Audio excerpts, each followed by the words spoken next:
আবার বলছে বিজেপিরা তো মাছ খেতে দিচ্ছে না, মাংস খাওয়া বন্ধ, মাছের দোকানে গিয়ে মারছে, মাংসের দোকানে গিয়ে মারছে।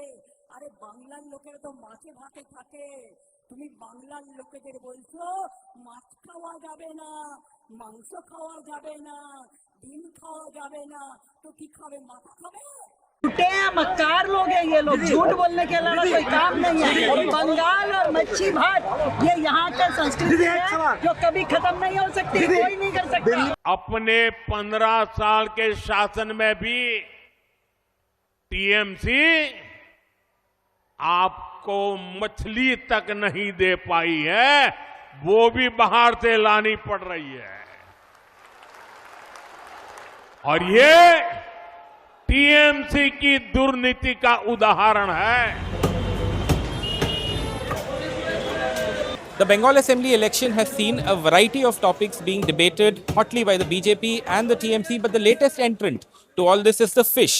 Now, the fish has literally leapt from the food plate in Bengal to politics, with the TMC now saying, and as you just heard Mamata Banerjee, that if the BJP were to come to power, they will ban fish and other meat in Bengal. The BJP says this is not true.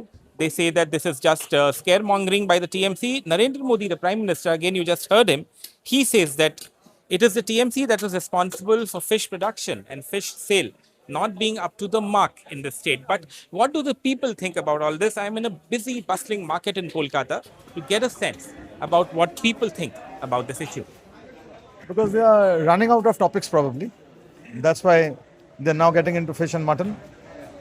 See, Maharashtra, Goa, all these places are, you know who rules the state government. So nothing is banned over there. Why should it suddenly get banned here?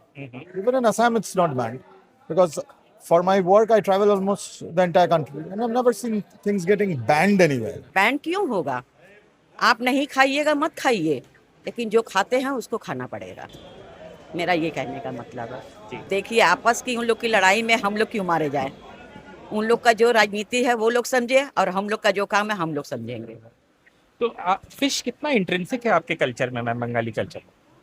Actually क्या है कि हम लोग शुरू से जिस जगह पे रह रहे हैं, हम हिंदुस्तानी, ऐसे हम जायसवाल टाइप यूपी से हैं, लेकिन हम लोग जहाँ रहते हैं दीदी के अंडर में, तो हम लोग उनको भी देखना पड़ता है, और हम लोग को जहाँ पे जो मिलेगा हम लोग तो वही ना खाएंगे, एक्स्ट्रा कहाँ से लाएंगे? तो इसीलिए हम लोग उनके साथ हैं।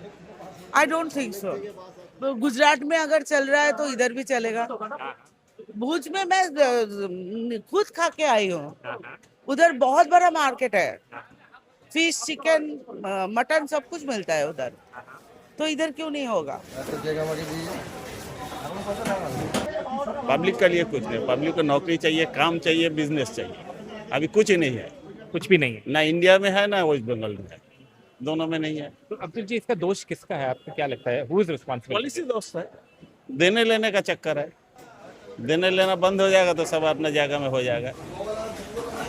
जहाँ पर ही मच्छी आता है वहाँ पर ही भी पैसा देने पड़ता है, पैसा दो मच्छी ले जाओ, धंधा हो रहा, वहाँ काटमानी देना पड़ता है।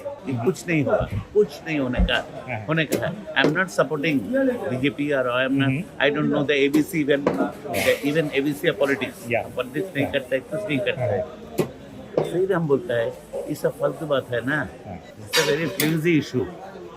If you go anywhere in India except Uttar Pradesh, there is some restriction. Otherwise, everywhere you go and enjoy and take your whatever you want to eat, you can. जब बच्चा से सब मछली खाते हैं ना, पूरा सबको फेवरेट है मछली। तब क्यों ये तो पॉलिटिक्स सोचे था, इतना पॉलिटिक्स क्यों हो रहा है इसके ऊपर? ये मैं नहीं जानता, लेकिन एक ही बात है, बंगाली और मछली, जिधर भी बंगाली होगा वो मछली खाए, बस, और कुछ नहीं। So we've heard a diverse set of opinions about what people think about this entire political rhetoric around banning fish and meat in Bengal.